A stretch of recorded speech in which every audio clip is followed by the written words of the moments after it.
حضرت بلال بن رباح، آپ کے والد کا نام حضرت رباح تھا، حضرت بلال کے والد۔ وہ حضرت بلال ابھی بچپن میں چھوٹے سے تھے کہ والد انتقال کر گئے، یتیمی میں پرورش پائی جناب بلال نے، یتیمی میں، اور پھر دو بہنیں، ایک والدہ، ایک بھائی۔ حضرت بلال حبشی کا یہ خاندان مکے میں بکتا بکاتا کسی طرح عبداللہ بن جدعان کے پاس پہنچ گیا۔ بڑا پکا کافر تھا، بڑا پکا۔ ذرا اسلام کی روشنی چمکی نہ تھوڑی سی، حضرت ابوبکر صدیق رضی اللہ تعالیٰ عنہ اس رستے سے گزرتے تھے، اس رستے میں حضرت بلال کام کاج کیا کرتے تھے، بڑے محنت، بڑے جفاکش، بڑے ہمت والے۔ حضرت صدیق اکبر نے ایک دن روک کے کہا، بلال کب تک تو اتنے خداؤں کو پوجتا رہے گا؟ کب تک تو اتنے خداؤں کو پوجے گا، جگہ جگہ ماتھا ٹیکے گا؟ یہ تجھے کبھی غلامی سے آزاد نہیں کریں گے۔ میں تجھے ایک دروازہ بتلاتا ہوں، اگر تو اس دروازے پہ آئے گا تو وہ تجھے مکے کی گلی سے اٹھا کے کعبے کی چھت پہ کھڑا کر دیں گے۔ گلی ہے میرے پاس، دامن مصطفیٰ سے جو بھی لپٹا وہ یگانہ ہو گیا، جس کے حضور ہو گئے اس کا زمانہ ہو گیا۔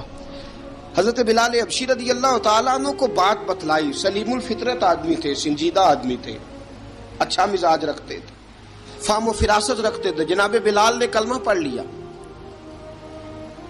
کلمہ پڑھ کے نا تو سب لوگوں نے کہا، بہت سارے لوگوں نے اپنا اسلام چھپا کے رکھا ہوا تھا۔ دو واقعات ایسے ہوئے کہ حضرت بلال کا اسلام ظاہر ہو گیا۔ کسی کام سے بت خانے بھیجا عبداللہ ابن جدعان نے، بت خانے گئے تو لگے ہوئے تھے بت، کتار اندر کتار، بتوں کی کتاریں بنی ہوئی تھی۔ حضرت بلال نے مٹی اٹھائی اور بتوں کے منہ پہ مار کے کہنے لگے، جو اپنا چہرہ صاف نہیں کر سکتے وہ کسی کو نفع نقصان کیا پہنچائیں گے۔ جو لوگ دیکھ رہے تھے انہوں نے آ کے عبداللہ ابن جدعان کو بتایا، کہا تیرا غلام ہے اور تو بہت بڑا سردار بنتا ہے، تیری عزت خاک میں مل جائے گی کسی کو پتہ چل گیا کہ عبداللہ کا غلام مسلمان ہو گیا۔ عبداللہ بن جدعان نے راتوں رات امیہ بن خلف سے بات کی اور امیہ سے کہا، یار یہ غلام لے لو، مفتی لے لو۔ بتایا نہیں امیہ کو، بتایا نہیں کہ مسلمان ہو گیا ہے۔ امیہ نے لے لیا۔ امیہ بڑا سخت آدمی تھا، بڑی طبیعت میں سختی پائی جاتی تھی، اللہ اکبر، لیکن یہ محبت اور عشق یہ چھپائے چھپتے نہیں، اور مسلمان اپنے اسلام کا اظہار کیے بغیر رہ سکتا۔ ایک واقعہ اور رونما ہو گیا، حضرت بلال پھر ظاہر ہو گئے۔ ہوا کیا؟ حضرت عمار بن یاسر رضی اللہ تعالیٰ عنہ، مکے کے سارے کافر کٹھے ہو کے ایک غریب آدمی کو مار رہے ہیں، غریب آدمی کو۔ جب اندر انسان کے چور ہوتا ہے تو بڑا سے بڑا آدمی بھی بزدل ہو جاتا ہے۔ جب اندر چور بیٹھ جائے نا تو بڑے سے بڑا آدمی بزدل ہو جاتا ہے، اور جب اندر صفائی ہو تو غریب سے غریب آدمی بھی بہادر ہو جاتا ہے۔ حق پہ ہونا چاہیے، سچا ہونا چاہیے، پھر بہادر ہو۔ حضرت عمار بن یاسر رضی اللہ، ایک غریب آدمی، مکے کے سارے سردار مکے کے چوک میں کٹھے ہیں اور ایک دیوار کے ساتھ کھڑا کیا ہوا ہے حضرت عمار بن یاسر کو، اور کوڑے مار رہے ہیں، زور زور سے کوڑے حضرت عمار بن یاسر رضی اللہ تعالیٰ عنہ کے بدن پہ لگتے ہیں، وجود لہو لہان ہے۔ حضرت عمار بن یاسر کو پتا تھا کہ بلال بھی مسلمان ہو گئے، لیکن ان کا خیال تھا کہ یہ کسی کو بتلائیں نہ تو ہی بہتر ہے۔ امیہ بن خلف آیا، سخت دھوپ تھی، جب کوڑے مار مار کے تھک گیا نا، ابو جال نے بھی مارا، ابو لہب نے بھی مارا، ابو سفیان نے بھی مارا، ابو البختری نے بھی مارا، اخنس بن شریک نے بھی مارا۔ امیہ بن خلف کی باری آئی تو تھک گیا نا مار مار کے، اسے پتا تھا کہ بلال بڑا سخت آدمی ہے، جو کام بھی کہو بلال کر دیتا ہے۔ امیہ نے کہا بلال سے، کہا بلال ادھر آ۔ حضرت بلال گئے، کہا یہ کوڑا پکڑ اور اس کو مار۔ جناب بلال نے کوڑے کی طرف دیکھا، پھر حضرت عمار کی طرف دیکھا، جناب عمار نہ دیوار سے ذرا آگے ہوئے، تھوڑے سے کانپتی ٹانگوں کے ساتھ تھوڑے آگے ہوئے، اور حضرت بلال کے کان میں کہنے لگے یار 2-4 کوڑے مار لے، میرا کیا ہے، مجھے تو مار پاڑی رہی ہے نا، چل تو نہ اب اظہار نہ کر بیٹھنا، 2-4 کوڑے مار لے۔ حضرت سیدنا بلال حبشی نے نظر اٹھائی، جب پتا ہونا کہ سامنے آگ ہے اس میں کودنا بڑا مشکل کام ہے، جب پتا ہونا سامنے دریا ہے اس میں چھلانگ لگانا بڑا مشکل ہے، موت نظر آ رہی ہو تو اس طرف قدم اٹھتے نہیں۔ حضرت بلال کو پتا تھا یہ سارے کٹھے ہیں اور مجھے بھی ماریں گے، کوڑا دیا ہے، اور اسلام اجازت دیتا ہے رخصت کی۔ آپ کی گن پٹی پہ کسی شخص نے پسٹل رکھ دیا اور اس نے کہا کہو کہ میں کافر ہوں تو اجازت ہے، کہہ دو، جان بچاؤ، اسلام اجازت دیتا ہے۔ لیکن سیدنا بلال، حضرت بلال رضی اللہ تعالیٰ عنہ، حضرت بلال حبشی رضی اللہ تعالیٰ عنہ نے حضرت عمار بن یاسر نے کہا یار تو 2-4 کوڑے مار لے لیکن اپنا آپ بچا۔ حضرت بلال کہنے لگے ٹھیک ہے، حضرت بلال کہتے ہیں ٹھیک ہے، میں 2-4 کوڑے مار لیتا ہوں لیکن اپنا آپ بچا لیتا ہوں۔ اب جلدی سے امیہ بن خلف چلایا، کہنے لگا تجھے کہا کوڑا مار، پکڑ کوڑا۔ حضرت بلال نے کوڑا ہاتھ میں لیا، ایک دفعہ امیہ کی طرف دیکھا، پھر ابو جہل کی طرف دیکھا، پھر ابو لہب کی طرف دیکھا، سارے کافروں پہ نظر دوڑائی، اور پھر عمار بن یاسر کی طرف دیکھا، کہا عمار تو مار کھا سکتا ہے تو میں نہیں کھا سکتا، عمار تیرے وجود پہ زخم لگ سکتے ہیں تو میرے پہ نہیں لگ سکتے، عمار جس خدا کا تو کلمہ پڑھتا ہے اسی کا میں پڑھتا ہوں، اور جس زلفوں کا تو قیدی ہے میں بھی اسی محمد عربی کی زلفوں کا قیدی ہوں۔ اب دیکھ ذرا مل کے مار کھانے میں کیا مزہ ہے، ذرا دیکھتے ہیں، ذرا کٹھے ہو کے ظلم سہنے میں کیا لطف آتا ہے۔ حضرت سیدنا بلال حبشی نے زور زور سے کوڑا گھمایا، اعلان بغاوت ہونے لگا ہے، بلال آنے لگے ہیں میدان عمل میں۔ جناب بلال نے زور زور سے کوڑا گھمایا اور گھما کے دور پھینکا، اور امیہ کی طرف دیکھ کے کہنے لگے یہ عمار اکیلا نہیں، اسے تنہا نہ سمجھنا، یہ اکیلا مار نہیں کھائے گا۔ اشہد ان لا الہ الا اللہ واشہد ان محمدًا عبدہ ورسولہ، فرمایا تیاری کر کے نکلو، اب عمار اکیلا مار نہیں کھایا کرے گا، جب عمار مار کھائے گا تو اس کے ساتھ حصہ داری کرنے بلال بھی آیا کرے گا۔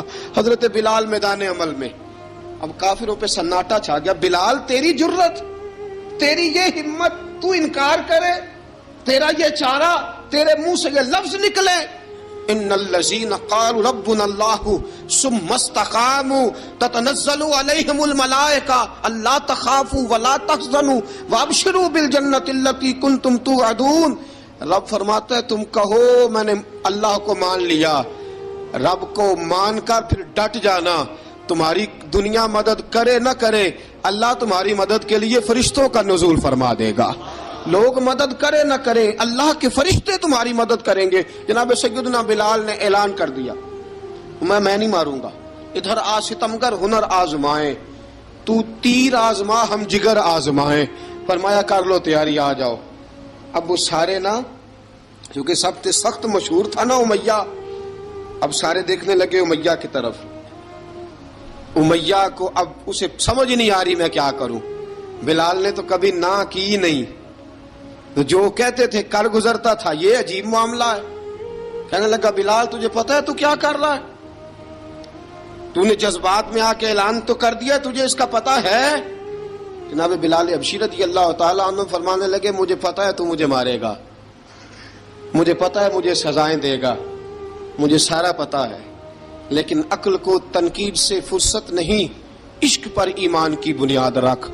فرمایا میں نے عقل کے گھوڑے دوڑانے چھوڑ دیے ہیں، بس کلمہ جو پڑھ لیا ہے، جب اعلان جو کر لیا ہے، جب محبت جو کی تو اب اس میں کسی قسم کی مصلحت کی اجازت نہیں۔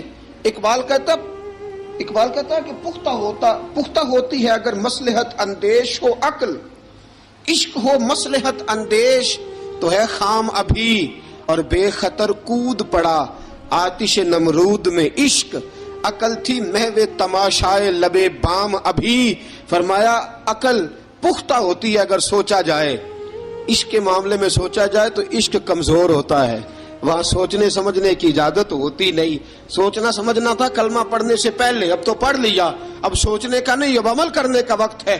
اب جناب بلال پر سختی شروع ہوئی، مارنا شروع ہوئے. کس انداز میں مارا؟ لوہے کی سلاخیں پہنا کر عرب کی تپتی ہوئی ریت پہ لٹا دیا. جب لوہا گرم ہوتا، سلاخیں گرم ہوتی، وہ وجود کو لگتی. پہلے خاموش رہتے، پہلے علامہ ندوی نے لکھا پہلے چپ رہتے، پہلے احد احد نہیں کہتے تھے، پہلے احد احد نہیں کہتے. جب تکلیف بڑھ جاتی نا تو پھر زبان سے نکلتا احد احد احد. وہ وحدہ لا شریک ہے، وہ وحدہ لا شریک ہے. جب تکلیف بڑھتی پھر امیہ کیا کرتا؟ پھر امیہ حضرت بلال رضی اللہ تعالیٰ عنہ کے گلے میں رسی ڈالتا اور مکے کے اوباش لڑکوں کے ہاتھ میں دیتا. مکے کی گلیوں میں کبھی کسی پاگل کو آپ گزرتے دیکھو نا، لڑکے اسے چھیڑ رہے ہوں، آپ کو پتا ہے وہ پاگل ہے، اس نے زیادتی بھی کی ہے. لڑکے چھیڑتے ہوں تو بزرگ اور سیانے لوگ منع کرتے ہیں، کہتے ہیں بدتمیزوں نہ کرو، وہ تو بیچارہ دیوانہ ہے، وہ تو پاگل ہے. مکے کی گلیوں میں حضرت بلال جب گلے میں رسی ڈال کے، ذرا دوستوں خیال تو کرو، بٹن کھلا ہو تو ہم بازار میں جانا پسند نہیں کرتے، کپڑے تھوڑے میلے ہوں تو گلی میں نکلتے نہیں. بلال تو مہذب آدمی ہے، سنجیدہ آدمی ہے، یہ کیا ہو رہا؟ حضرت بلال کے گلے میں رسی ڈال کے نا جب مکے کی گلیوں میں وہ نوجوان دوڑایا کرتے تھے، حضرت بلال رضی اللہ تعالیٰ عنہ کے قریب سے گزرتے تو گزرنے والے بھی عجیب بات کرتے. کوئی کہتا ذرا اور کلمہ پڑھ، کوئی کہتا بلا اب اپنے خدا کو تجھے بچائے، کوئی کہتا بلال تجھے کیا ضرورت پڑی تھی یہ سارا کچھ کرنے کی. ایک آدمی آیا کہنے لگا بلال اگر تیرا رب سچا ہے، تیرے رسول سچے ہیں، پھر تجھے بچاتے کیوں نہیں؟ پھر تجھے بچاتے کیوں نہیں؟ جب تو اتنا مخلص مومن ہے اور اتنا تیرے اندر خلوص پایا جاتا ہے تو وہ آتے کیوں نہیں تیرے دفاع کے لیے؟ وہ تیرے لیے ڈھال کیوں نہیں بنتے؟ حضرت بلال حبشی کا جواب بڑا زبردست تھا. جناب بلال کہنے لگے میں مخلص تو ہوں، میرا رب قادر بھی ہے، لیکن فرمایا جب تم جاتے ہو نا بازار میں برتن خریدنے، مٹی کا برتن لینا ہو تو ذرا ٹھوک بجا کے چیک کرتے ہو کچا ہے کہ پکا ہے. فرمایا رب رسول بھی ذرا ٹھوک بجا رہے ہیں کچا ہے کہ پکا ہے. فرمایا میں دعا کرو میں امتحان میں پورا اتروں، دعا کرو میں امتحان میں پورا اتروں. وہ ذرا مجھے ٹھوک بجا کے چیک کر رہے ہیں، ٹھوک بجا کے. حضرت بلال حبشی مارا ستایا تینوں لب دیاں آپ گواچے، سانو اپنی خبر نہ کوئی، ساتھوں پارے ککھ گلیاں دے، سانو آخ دے لوگ شدائی، ننگ نموس دا ساڑ کے چولا، گل پہنے تاج گدائی، آزم اپنا آپ گوایا تاں یار نے چاتی پائی. حضرت بلال حبشی اتنی مار، اتنی تکلیفیں. اچھا حضرت صدیق اکبر گزرے. اچھا ایک بات اور لکھی ہے سیرت نگاروں نے، وہ کہتے ہیں کہ ایک تو تھا نا جب تکلیف ہوتی تھی تو احد احد کہتے تھے، ایک جب کوئی کافر نظر آتا تھا نا اس طرح بندہ چڑھاتا نہیں کسی کو، جب کوئی بے ایمان کافر نظر آتا حضرت بلال کو تو آپ فرماتے احد احد احد، اللہ ایک ہے، اللہ ایک ہے، اللہ ایک ہے، اللہ ایک ہے. جب کوئی نظر آتا اب وہ مارتا. پھر آہستہ آہستہ وظیفہ پاک گیا، پھر سارا دن احد احد چلتا رہتا، سارا دن احد احد چلتا رہتا. حضرت صدیق اکبر گزرے قریب سے، بڑی تکلیف ہوئی. جناب ابو بکر صدیق رضی اللہ تعالیٰ عنہ نے کہا بلال اونچی ذکر نہ کیا کر، آہستہ کر لیا کر، اونچی آواز میں مارتے جو ہیں تجھے تو اس طرح کر، ذرا ذکر دو ہے نا، ایک ذکر جلی ہے ایک ذکر خفی ہے، تو دل میں ذکر کر لیا کر، اونچا نہ کیا کر، مار سے تو بچ جا. بلال نے کہا ٹھیک ہے، آپ نے جو نسخہ دیا اس پہ عمل کروں گا. 2 دن حضرت بلال حبشی نے دل میں ذکر کیا، مار ہی نہیں پڑی، مار ہی نہیں پڑی. جفا جو عشق میں ہوتی ہے، اقبال کہتا ہے جفا جو عشق میں ہوتی ہے وہ جفا ہی نہیں، ستم نہ ہو تو محبت میں کچھ مزہ ہی نہیں. حضرت بلال کو مارنا نہ پڑی، 2 دن مار نہ کھائی تو تیسرے دن امیہ داخل ہوا تو کہنے لگے احد احد احد. اس نے پھر پکڑ لیا درہ، پھر اٹھایا کوڑا، پھر لگا مارنے. جناب حضرت بلال حبشی رضی اللہ تعالیٰ عنہ کو مار پڑ رہی ہے. جناب صدیق اکبر گزرے، کہا بلال تجھے منع کیا تھا، تو پھر شروع ہو گیا ہے. کہا حضور آہستہ ذکر کرنے میں مزہ ہی نہیں آتا، یہ مجھے مارتے نہیں، کسی کو کیا پتا چلے گا کہ بلال پہ سختیاں ہو رہی ہیں. حضرت بلال حبشی. اب سیدنا صدیق اکبر فرماتے ہیں کہ رسول پاک گزرے، بلال کو مار پڑ رہی تھی، میرے حبیب پاک کی آنکھوں میں آنسو آ گئے. بے خبر ہو جو غلاموں سے وہ آقا کیا ہے. حضور کی آنکھوں میں آنسو، اور حضور نے دعا فرمائی کہ یا اللہ میرے بلال کو نجات دے دے، یا اللہ میرے بلال کو نجات دے دے. رسول پاک یہ کہہ کے گزر گئے. ایک کونے میں، حرم شریف کے کونے میں بیٹھ کے رسول پاک رو رہے ہیں. جناب صدیق اکبر نے کہا حضور کیا ہوا؟ فرمایا ابو بکر سوچ رہا ہوں خدا اگر مجھے پیسے دے تو میں بلال کو خرید لوں، اگر رب پیسے دے تو خرید لوں، سوچ رہا ہوں. جناب ابو بکر صدیق گھر گئے، گھر جا کے حضرت عباس کو بھیجا، کہا امیہ میرا مخالف ہے، مجھ سے وہ بات نہیں کرے گا، آپ جائیے، آپ جا کے کہیے بلال کو بیچ ڈالے. حضرت عباس نے جا کے کہا بلال کو بیچ دو. کہنے لگا میری قیمت بہت زیادہ ہے، 50 دینار کا میں نے خریدا ہے اور میں منافع لے کے بیچوں گا. حضرت عباس نے آ کے جناب صدیق اکبر کو بتایا تو ابوبکر صدیق فرمانے لگے چل مجھے ساتھ ہی لے جا، دیکھ لیتے. پہنچے، جب ابوبکر صدیق کو آتے دیکھا نا تو چڑ گیا. کہنے لگا ابو بکر اگر تو بلال کو خریدنا چاہے تو وہ جو تیرے پاس رومی غلام ہے وہ مجھے دینا پڑے گا، 2 لونڈیاں اس کے ساتھ دینی پڑیں گی، اور یہ 50 دینار کا ہے، میں تجھ سے 2000 دینار لوں گا. 50 دینار کا ہے، 2000 دینار لوں گا. حضرت صدیق اکبر رضی اللہ تعالیٰ عنہ نے فرمایا مجھے منظور ہے، مجھے منظور ہے، منظور ہے مجھے. تو ابوبکر صدیق نے وہ تینوں غیر مسلم غلام لیے، 2000 دینار لیے. حضرت عباس نے بھی کلمہ نہیں پڑھا تھا. کہنے لگے ابو بکر تو کامیاب تاجر ہے، کیا کرنے لگے ہو؟ تو حضرت ابو بکر صدیق کہنے لگے آپ نے بھی کلمہ نہیں پڑھا، آپ کو اس سودے کا پتہ نہیں، آپ ابھی اس لذت آشنائی سے واقف نہیں، آپ نے بھی یہ ذائقہ چکھا نہیں، آپ ابھی اس راہ سے گزرے نہیں، آپ کو پتہ نہیں یہ بھی ایک ذائقہ ہے، یہ بھی ایک سودا ہے، یہ بھی ایک لذت ہے، یہ بھی ایک گہرائی ہے، یہ بھی ایک مزہ ہے، اس کا بھی آپ کو علم نہیں، آپ نے کلمہ نہیں نہ پڑھا. محبت کو سمجھنا ہے تو نہ سے خود محبت کر، کنارے سے کبھی اندازہ طوفان نہیں ہوتا. فرمایا ابھی تو راہ گزر میں ہے، کہتے مقام سے گزر، ابھی ذرا آگے چلیں گے نا، جب آپ کلمہ پڑھیں گے تو آپ کو پتہ چلے گا. حضرت سیدنا بلال حبشی کو لینے کے لیے صدیق اکبر پہنچے، 2000 دینار، 3 غلام پڑھے لکھے سیانے سمجھدار. جب دیے نا تو امیہ کھل کھلا کے ہنسا، کہنے لگا ابو بکر بڑے گھاٹے کا سودا کیا تو نے، ابو بکر تو نے بڑے گھاٹے کا سودا کیا ہے. یہ پڑھا لکھا مجھے دے کے جا رہا ہے اور یہ ان پڑھ تو لے کے جا رہا ہے، یہ خوبصورت رومی غلام دے کے جا رہا ہے اور یہ حبشی کالے رنگ کا تو لے کے جا رہا ہے، اور 50 دینار کا غلام 2000 دینار میں تو لے کے جا رہا ہے. اتنے گھاٹے کا سودا، اتنی بڑی نادانی. حضرت جناب سیدنا صدیق اکبر رضی اللہ تعالیٰ کہنے لگے امیہ تو کافر ہے، لیکن تو نے ابھی بھی پیسے تھوڑے مانگے ہیں، تو نے بلال کا رنگ دیکھا ہے، میں نے مصطفیٰ کے عشق کا رنگ دیکھا ہے. فرمایا تو ابھی اس کے رنگ میں الجھا ہوا ہے اور میں جو اس کے باطن کا حسن ہے وہاں تک پہنچ گیا ہوں. حضرت سیدنا بلال حبشی رضی اللہ تعالیٰ عنہ ساتھ کھڑے، جناب ابوبکر صدیق رضی اللہ تعالیٰ عنہ نے ارشاد فرمایا اگر میں یمن کا حکمران ہوتا، یمن کا بادشاہ ہوتا، اور تو مجھے کہتا کہ بلال میں تب دوں گا جب تو مجھے یمن کی حکمرانی دے گا، فرمایا میں تجھے یمن کی حکمرانی بھی دے دیتا لیکن بلال کو ضرور خرید کے لے جاتا. حضرت بلال حبشی.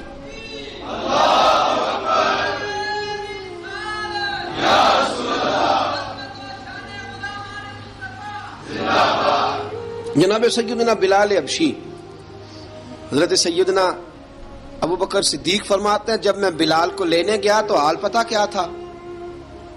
ادھر دیکھیے گا. فرماتے ہیں کہ ٹانگیں اوپر کر کے نا جس طرح آدمی رکوع میں بیٹھتا ہے اس طرح کر کے نا ٹانگیں، اور سر پھر زمین کو لگا کے اس طرح سجدے میں آپ جاتے ہیں، لیکن بالکل ٹانگوں کے ساتھ سر رکھ کے.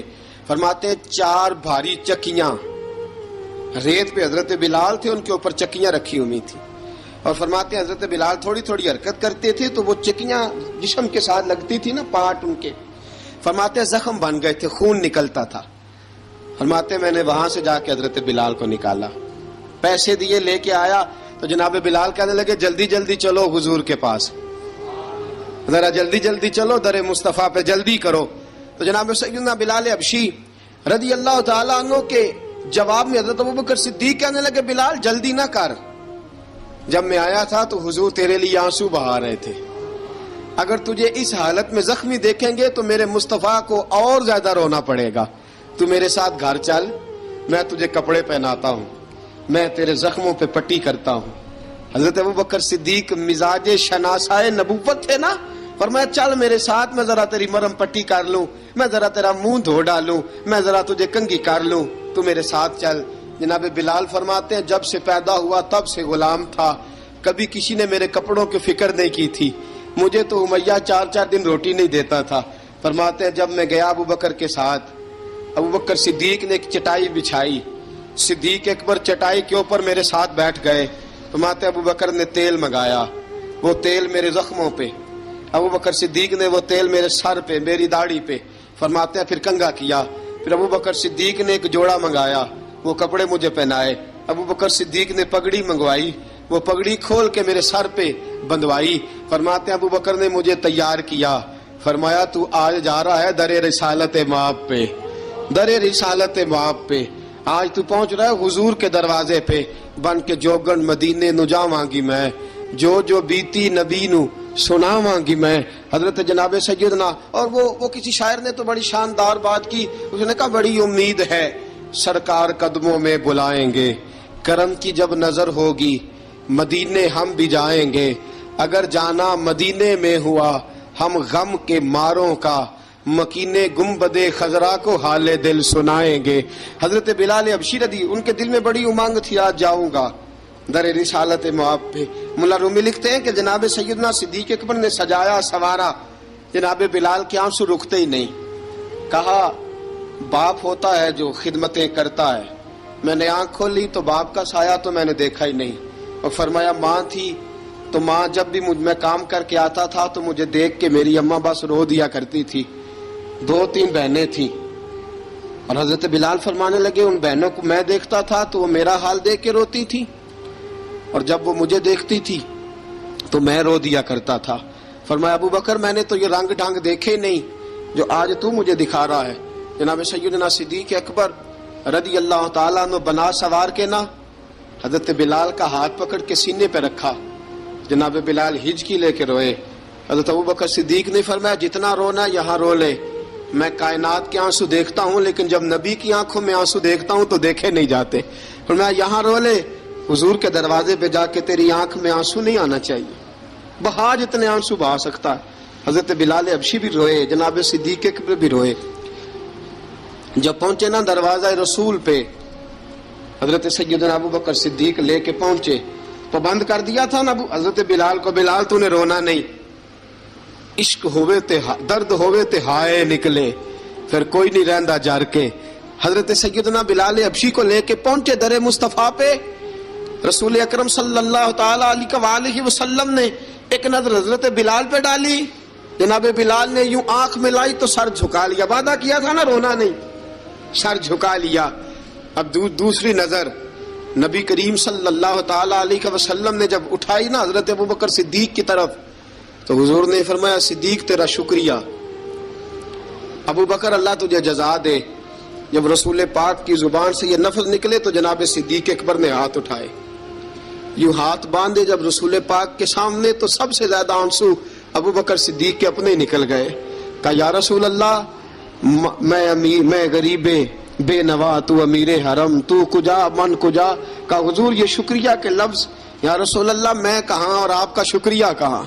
نبی پاک صلی اللہ علیہ وسلم نے فرمایا ابوبکر کاش تو تھوڑے سے پیسے میرے بھی ملا لیتا، بلال کو خریدنے میں میرا بھی حصہ ڈال لیتا، میں چاہتا تھا۔ ابوبکر پھر روئے، کہا یا رسول اللہ میرے پیسے کس کے ہیں؟ آقا میں بھی آپ کا، یہ بھی آپ کے۔ جناب سیدنا بلال حبشی رضی اللہ تعالیٰ عنہ کی طرف حضور نے دیکھا تو فرمایا بلال آ یار ذرا سینے سے تو لگ جا۔ اب حضرت بلال دوڑے، جب رسول پاک کے سینے سے لگے تو ایک جملہ میرے محبوب کی زبان سے، فرمایا بلال تو نے بڑی سختیاں برداشت کی ہیں، تجھے میرا اللہ ہی جزا عطا فرمائے گا، تو نے بڑے دکھ دیکھے ہیں، اب سیدنا بلال تڑپے، رسول پاک صلی اللہ تعالی علیہ وسلم بھی روئے. حضور نے اپنے ساتھ بٹھا لیا سیدنا بلال کو. حضور نے گھر پیغام بھیجا، فرمایا ختیجہ گھر میں کچھ ہے تو بھیجو، بلال آیا ہے. اب حضرت خدیجہ الکبریٰ اندر سے کیا آواز دیتی ہیں؟ کہتے ہیں حضور مبارک ہو، اللہ نے بلال کو آزادی عطا فرما دی. وفاشار بیوی اندر سے.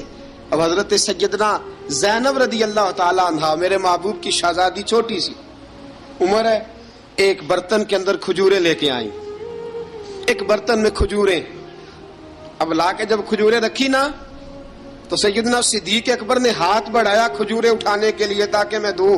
حضور نے فرمایا نہ ابو بکر، بلال پہلے دن آیا ہے، پہلے تو نے جتنی خدمت کرنی تھی تو گھر کر کے آیا، میری باری ہے. حضرت بلال حبشی فرماتے ہیں کائنات میں نے اتنا پیار کبھی دیکھا ہی نہیں تھا.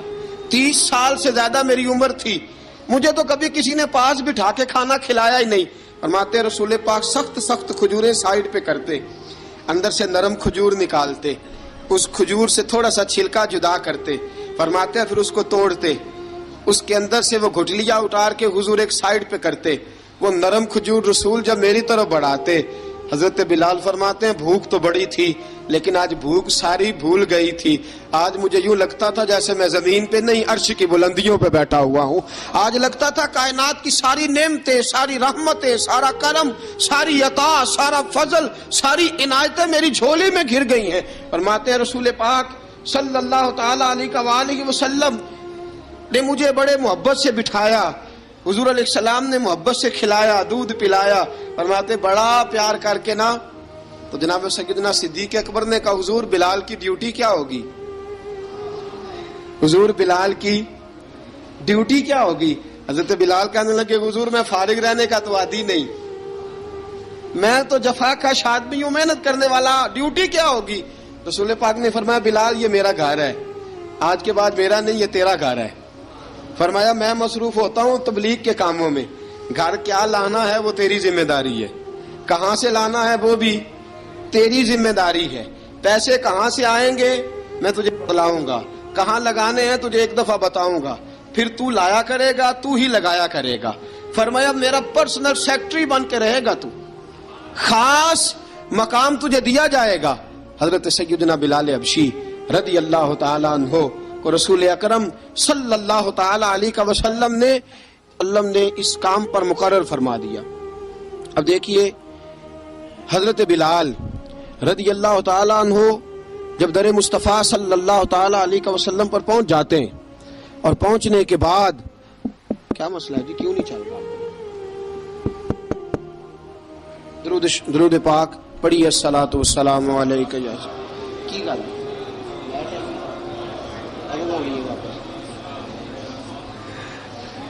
میں یہ گزارش کر رہا تھا کہ حضرت بلال حبشی رضی اللہ تعالیٰ عنہ کو رسول پاک نے یہ ڈیوٹی عطا فرما دی. اب پتہ کیا ہوتا، حضرت پردے کی آیتیں تو ابھی آئے نہیں تھی. حضرت بلال رضی اللہ تعالیٰ عنہ رسول پاک کے ساتھ نکلتے تبلیغ کے لیے، کسی کام کے لیے، سودا سلف لاتے بازار سے. یہ مکے کے دنوں کی بات ہے، مکے کے دنوں کی. سودا سلف بازار سے لاتے. اب 4 بیٹیاں تھیں حضرت خدیجہ الکبریٰ کی، گھر کے کام کاج ہوتے تھے. جب ذرا فارغ ہوتے دروازے پہ دستک دیتے. حضرت خدیجہ فرماتی بلال تو آ گیا ہے. وہ دستک سے پہچانتی ہیں کہ بلال کے دستک ہے. بلال آ گیا. کہا اماں جی میں سارے کام کاج باہر کے ختم کر آیا ہوں، گھر کا کوئی کام ہے تو ذرا مجھے بتاؤ. آپ فرماتی گھر کے کام ہے پر میں کر رہی ہوں. اب حضرت بلال گلنا شروع کرتے. یہ ہے محبت. آج اگر ہم کہیں خادم ہو بھی نہ تو بہانے ڈھونڈتے پھرتے ہیں فارغ ہونے کے.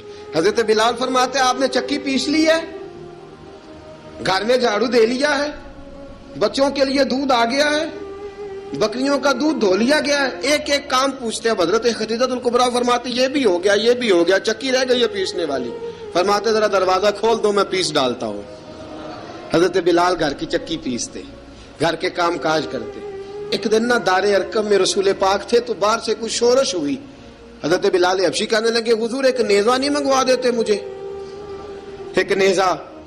ساری دنیا حضرت بلال کو مؤذن رسول سمجھتی ہے اور ہیں بھی، لیکن حضرت بلال سب سے پہلے نیزہ بردار بھی ہیں. سب سے پہلے نبی پاک کی حفاظت کے لیے نیزہ جس شخص نے اٹھایا ہے، تلوار اٹھانے والے اور ہیں، جان قربان، نیزہ سب سے پہلے حضرت بلال کا، حضور ایک نیزہ نہیں منگوا دیتے؟ بلال کیا کرنا ہے؟ کہا یا رسول اللہ یہ کافر ہلکی پھلکی شرارت کرتے رہتے ہیں، ذرا میرے ہاتھ میں نیزہ ہوگا نا تو قریب کوئی نہیں آئے گا. یہ کرتے رہتے ہیں نا ہلکی پھلکی شرارت، باز نہیں آتے، نیزہ دے دیں گے نا تو قریب کوئی نہیں آئے گا. اب رسول پاک نے نیزہ دے دیا، منگوا دیا. اب حضرت بلال کے ہاتھ میں نیزہ ہوتا، رسول پاک کے آگے آگے چلتے، آگے آگے آگے آگے. نبی کریم صلی اللہ تعالی علیہ وآلہ وسلم دار ارقم میں جا کے تبلیغ کا کام شروع کرتے تو حضرت بلال دروازے پہ نیزہ لے کے کھڑے ہو جاتے. حضور نے فرمایا بلال تو ادھر کھڑا ہو گیا. یا رسول اللہ انشاءاللہ جب تک میں کھڑا ہوں اندر کوئی کافر آ نہیں سکتا، اندر کوئی نہیں آئے گا، میں محافظ بن کے کھڑا ہوں. حضرت بلال حبشی رضی اللہ تعالیٰ عنہ نے ہمیشہ، اور یہ نیزہ ہمیشہ پاس رکھا، بدر میں بھی، احد میں بھی، تبوک میں بھی، یرموک میں بھی، خندق میں بھی. جب نبی پاک نماز پڑھانے کے لیے کھڑے ہوتے تو حضرت بلال نیزہ نبی پاک کے آگے گاڑ دیتے. یہ سترا بن گیا، اب کوئی آگے سے گزرے گا تو اسے تکلیف نہیں ہوگی، گناہ نہیں ہوگا، حضور کے آگے رکھ دیتے. حضرت بلال حبشی نے مکے کے 13 سال سابقون الاولون میں سے ہیں. قرآن کہتا ہے والسابقون الاولون من المہاجرین والانصار، فرمایا وہ جو پہلے سبقت لینے والے ہیں نا مہاجر اور انصار، پہلے جنہوں نے سب سے پہلے کلمہ پڑھا، وہ مہاجر اور انصار جنہوں نے پہلے کلمہ پڑھا. اور فرمایا والذین اتبعوہم باحسان، اور وہ جنہوں نے احسان کے ساتھ ان کی پیروی کی، رضی اللہ عنہم ورضوا عنہ، فرمایا وہ اللہ سے راضی ہیں، اللہ ان سے راضی ہے، اللہ انہیں جنت میں داخل کرے گا جس کے نیچے نہریں بہہ رہی ہیں. ذالک الفوز العظیم، فرمایا یہ بہت بڑی کامیابی ہے پہلے کلمہ پڑھ لینا. حضرت بلال سابقون الاولون میں سے، پہلے کلمہ پڑھنے والے لوگوں میں سے.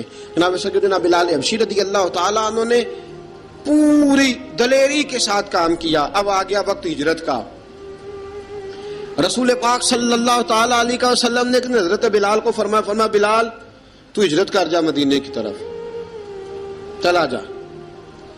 حضرت بلال نے عرض کی حضور میں غلام ہوں، خادم ہوں، ہر حکم ماننا میری ڈیوٹی ہے، لیکن ایک عرض کرنی ہے صرف.